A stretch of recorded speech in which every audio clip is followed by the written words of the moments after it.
ആവിഷ്കാരത്തിലും ഉള്ളടക്കത്തിലും മാറ്റം വരുന്നതിനനുസരിച്ച് കേരളത്തിന്റെ ചലച്ചിത്രോത്സവം മാറുകയാണെന്ന് മന്ത്രി ആർ ബിന്ദു. 29ാമത് കേരള രാജ്യാന്തര ചലച്ചിത്രമേളയുടെ മീഡിയ സെൽ ഉദ്ഘാടനം ചെയ്യുകയായിരുന്നു അവർ. മികച്ച ചിത്രങ്ങളുടെ മേളയായി IFFK മാറിയിട്ട് വർഷങ്ങൾ പിന്നിട്ടതായും മന്ത്രി പറഞ്ഞു. ചലച്ചിത്ര അക്കാദമി chairman Premkumar, KSFDC chairman Shaji N Karun, jury അംഗങ്ങൾ തുടങ്ങിയവരും പങ്കെടുത്തു.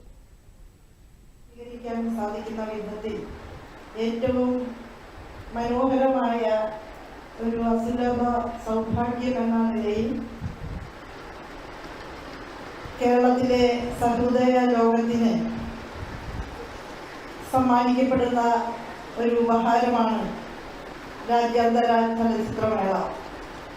രാജ്യത്തിൻ്റെയും വൻകരകളുടെയും ഒക്കെ അതിർത്തികൾ ഭേദിച്ചുകൊണ്ട് ലോകമെമ്പാടുമുള്ള വിവിധ ജനസമൂഹങ്ങൾ എങ്ങനെ ജീവിക്കുന്നു എന്ന് സൂക്ഷ്മമായ അർത്ഥത്തിൽ മനസ്സിലാക്കാൻ സാധിക്കുന്ന വിധത്തിലുള്ള ലോകസഞ്ചാരം തന്നെ മലയാളികളായിട്ടുള്ള ചലച്ചിത്ര പ്രേമികൾക്ക് സാധ്യമാക്കുന്ന വിധത്തിലാണ് മികവാർന്ന സിനിമകളുടെ അനുഭവങ്ങൾ സമ്മാനിച്ചുകൊണ്ട് ഓരോ വർഷവും കൃതഹസ്തതയോടുകൂടി തന്നെ ഈ ചലച്ചിത്ര മേള നമ്മുടെ സംസ്ഥാനത്ത് സംഘടിപ്പിക്കപ്പെടുന്നത്.